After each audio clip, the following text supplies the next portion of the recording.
آپ جو دعائیں مانگنا چاہتے ہیں جتنی دل چاہتا ہے مانگ لیں، آپ مانگتے جائیں، اللہ عطا فرماتا جائے گا۔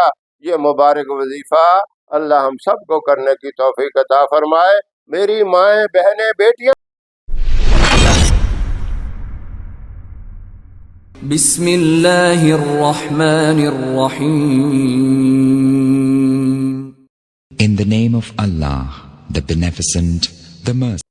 نحمده ونصلي على رسوله الكريم، أما بعد فأعوذ بالله من الشيطان الرجيم،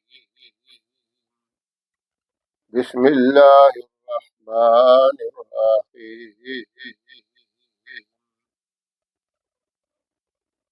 محترم سامعین و ناظرین، اللہ رب العزت نے سب سے بڑی نعمت، سب سے بڑی رحمت اور سب سے بڑی دولت جو ہمیں عطا فرمائی ہے وہ ہے دین اسلام۔ اسی کو اللہ نے فرمایا ان الدین عند اللہ الاسلام، یہ دین اسلام بہت ہی پسندیدہ ہے میرے نزدیک۔ اللہ اکبر، اللہ نے اس کو پسند کیا۔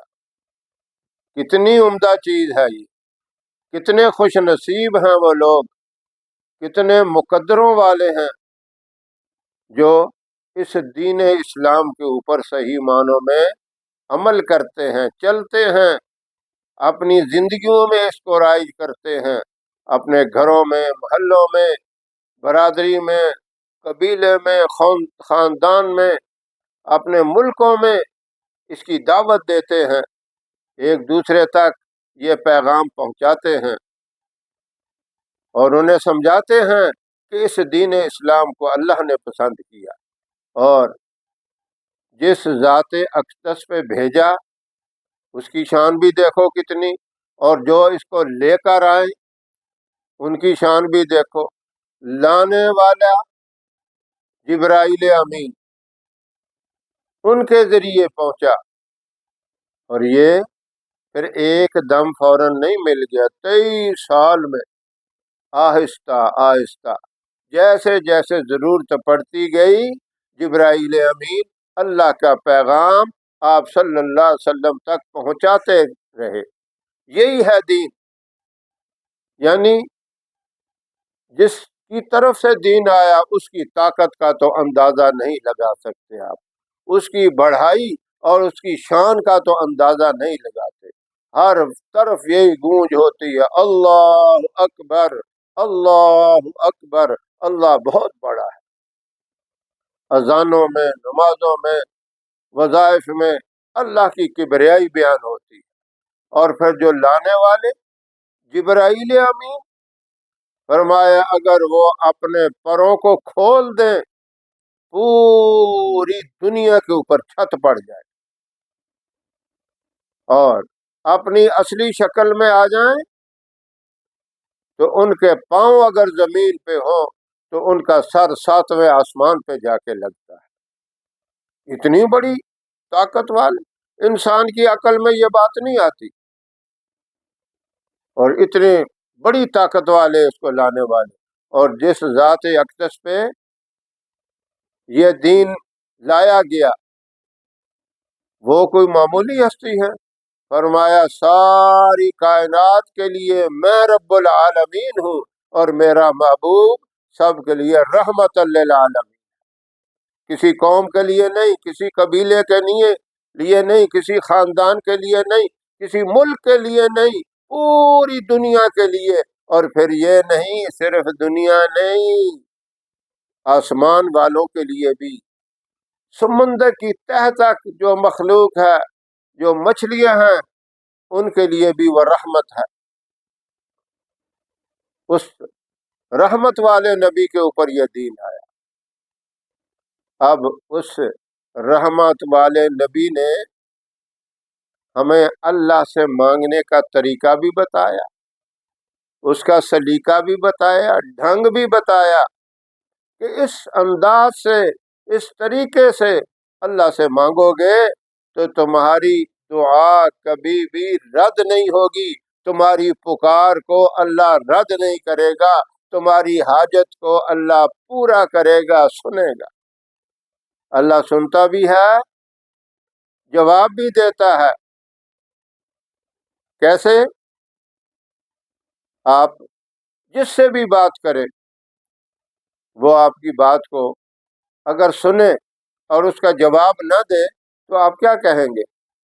اس نے تو کوئی توجہ ہی نہیں کی میری بات کی، میں نے تفصیل سے بتایا، لیکن اس افسر نے، اس سرمایہ دار نے، اس گورنر نے، اس وزیر نے، اس صدر نے تو میری بات سن کر خاموشی اختیار کر لی، تو آپ پریشان ہو جائیں گے۔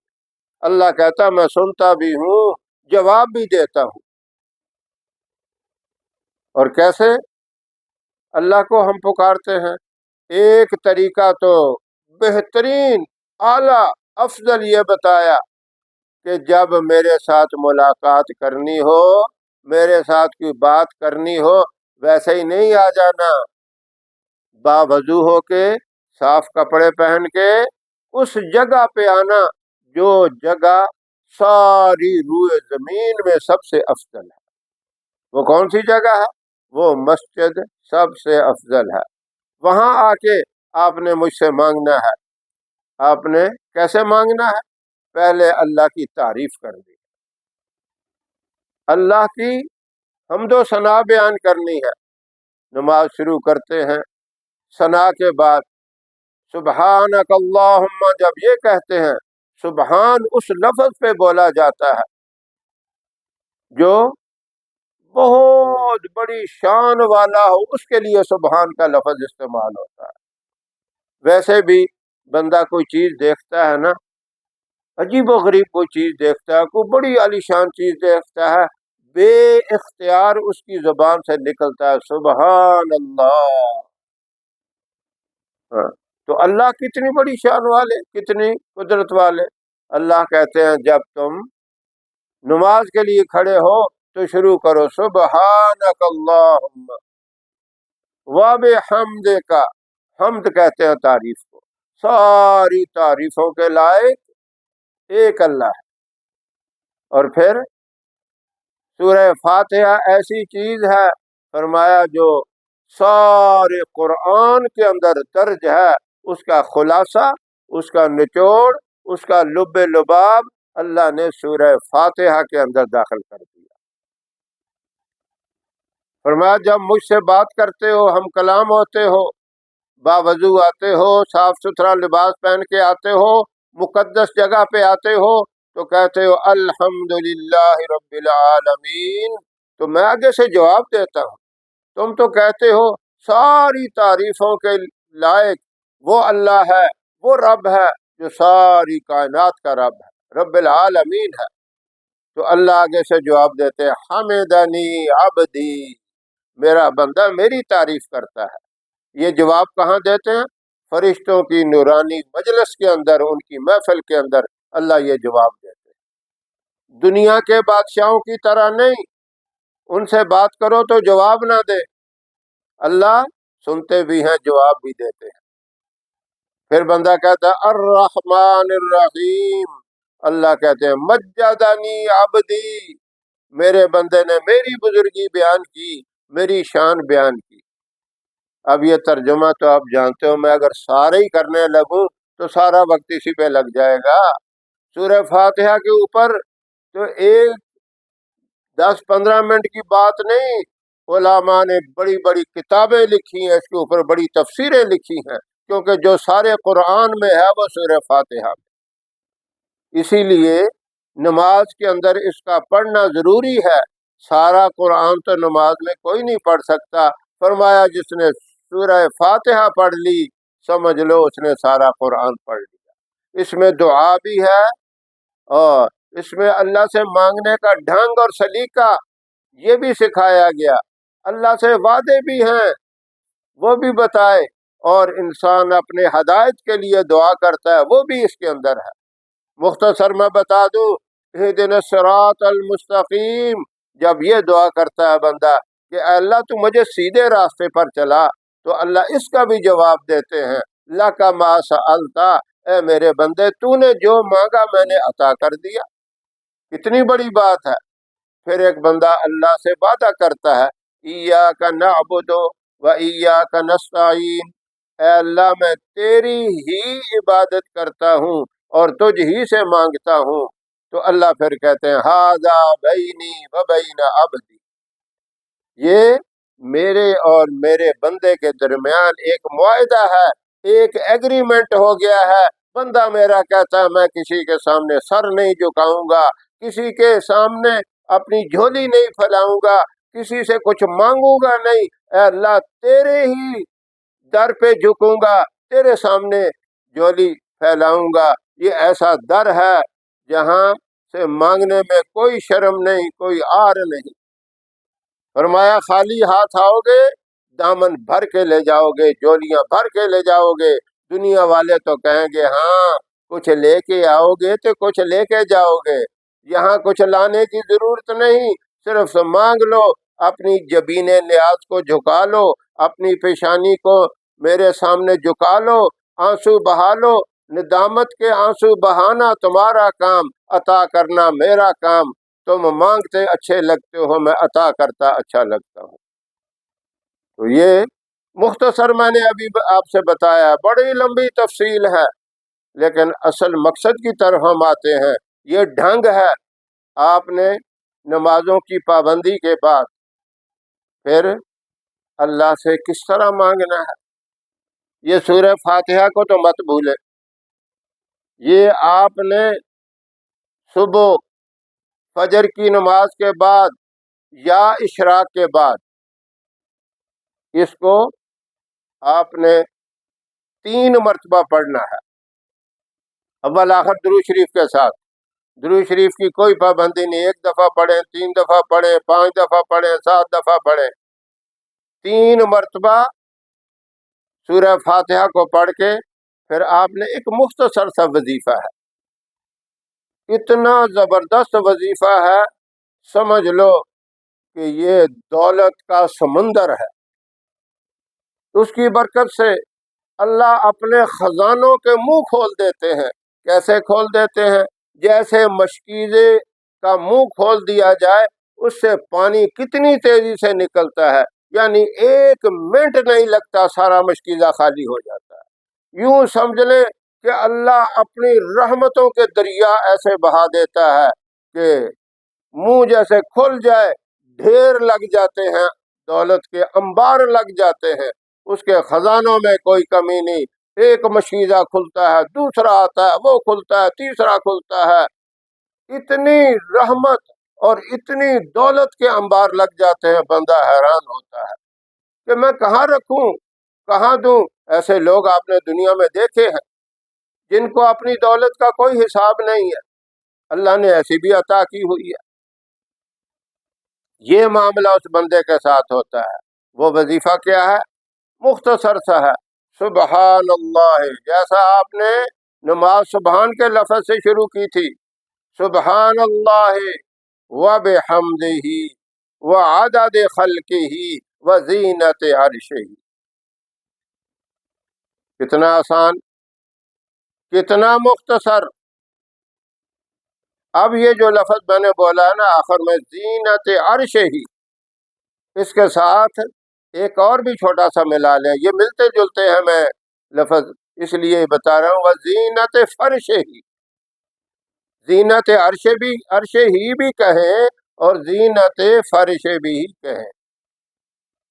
اب پورا سن لیں، سبحان اللہ وبحمدہ وعدد خلقہ وزینت عرشہ وزینت فرشہ، یعنی زینت عرش ہی جس طرح اپنے عرش کو سجایا اور اسی طرح اس نے اپنے فرش کو سجایا، اس زمین کو سجایا، یہ ایمان والوں کی وجہ سے سجایا، اور یہ وظیفہ کرنے والوں کی وجہ سے سجایا۔ یہ وظیفہ آپ کریں گے تو آسمان والوں کو یوں نظر آئے گا جیسے زمین والوں کو آسمان پہ ستارے چمکتے نظر آتے ہیں۔